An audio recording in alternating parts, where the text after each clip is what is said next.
नमस्कार। आज हम भगवान शिव के उन प्रतीकों के पीछे छिपे रहस्यों को जानेंगे जिनके बारे में शायद ही कभी बात होती है। शिव, जो हिंदू धर्म के सबसे शक्तिशाली और सबसे जटिल देवताओं में से एक हैं, उनकी हर चीज का एक गहरा मतलब है। चलिए आज उन्हीं अनकही कहानियों में उतरते हैं। जरा सोचिए, वो एक ऐसे देव हैं जिनकी पूजा नायक भी करते हैं जैसे भगवान राम, और उनके सबसे बड़े दुश्मन जैसे रावण भी करते थे। ये बात ही उनके सार्वभौमिक महत्व को दर्शाती है कि वो हर द्वंद्व से परे हैं। तो सवाल ये उठता है कि उनके ये जो प्रतीक हैं, जैसे रुद्राक्ष, भस्म या त्रिशूल, इनके पीछे की असली कहानियां क्या हैं? इनमें आखिर क्या रहस्य छिपा है? चलिए आज इन्हीं रहस्यों से पर्दा उठाते हैं। तो आज हम शिव के कुछ सबसे महत्वपूर्ण प्रतीकों की बात करेंगे।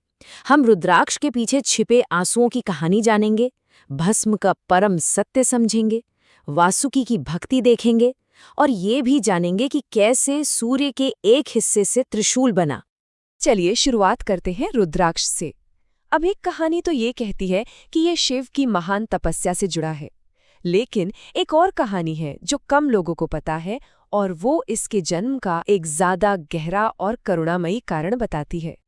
कहते हैं कि एक बार भगवान शिव ने जब धरती पर इंसानों के दुख और पीड़ा को देखा, उनके संघर्ष को देखा, तो उनका दिल करुणा से भर गया।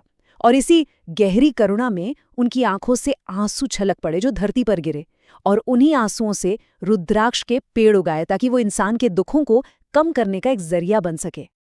और ये सिर्फ एक आध्यात्मिक प्रतीक ही नहीं है। देखिए, शिव पुराण के अनुसार अलग अलग मुखी रुद्राक्ष के अलग अलग फायदे हैं।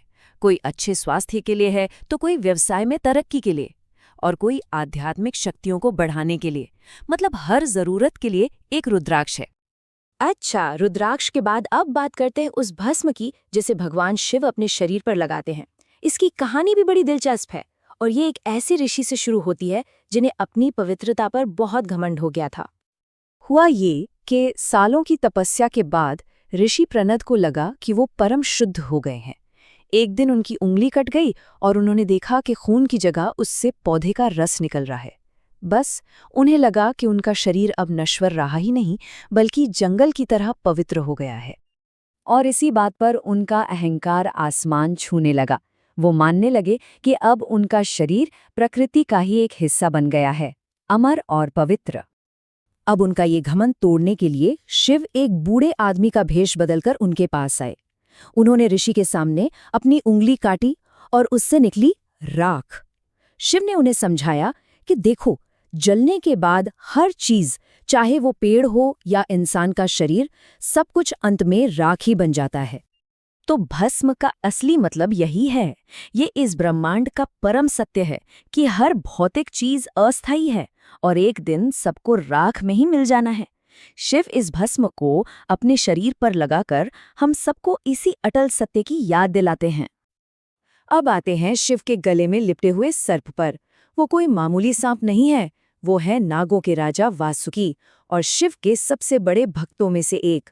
वो कोई आभूषण नहीं, बल्कि त्याग और भक्ति का प्रतीक है। इसकी कहानी समुद्र मंथन से जुड़ी है। जब अमृत निकालने के लिए मंदार पर्वत को मथनी और एक रस्सी की जरूरत पड़ी, तो वासुकी खुद रस्सी बनने के लिए आगे आए। उन्होंने न सिर्फ मंथन की भयानक पीड़ा सही, बल्कि जब हलाहल विष निकला तो अपनी भक्ति में शिव के साथ साथ उन्होंने भी उस विष को पिया। उनके इसी बलिदान और भक्ति से खुश होकर शिव ने उन्हें हमेशा के लिए अपने गले में धारण कर लिया। वासुकी की कहानी से हमें इन कथाओं के ब्रह्मांडीय स्तर का अंदाजा लगता है, और ये स्तर त्रिशूल की कहानी में तो और भी बड़ा हो जाता है, क्योंकि ये एक ऐसा हथियार है जो किसी तारे से बना है। कहानी कुछ यूं है कि सूर्यदेव की गर्मी इतनी ज्यादा थी कि उनकी पत्नी संजना उसे सहन नहीं कर पाती थी।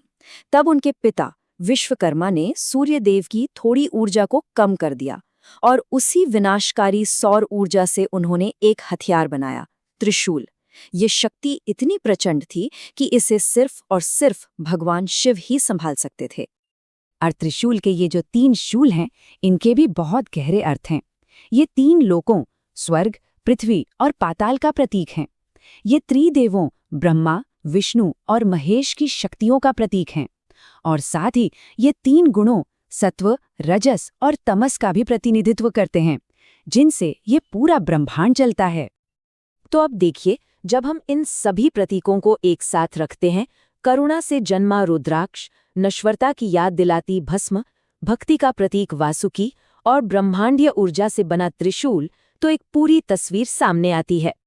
ये सारे प्रतीक मिलकर हमें एक ऐसे देव की छवि दिखाते हैं जो करुणा से भरे हैं, जो परम सत्य को जानते हैं, जो अटूट भक्ति को सम्मान देते हैं और जो ब्रह्मांड की सबसे बड़ी शक्तियों को धारण करते हैं।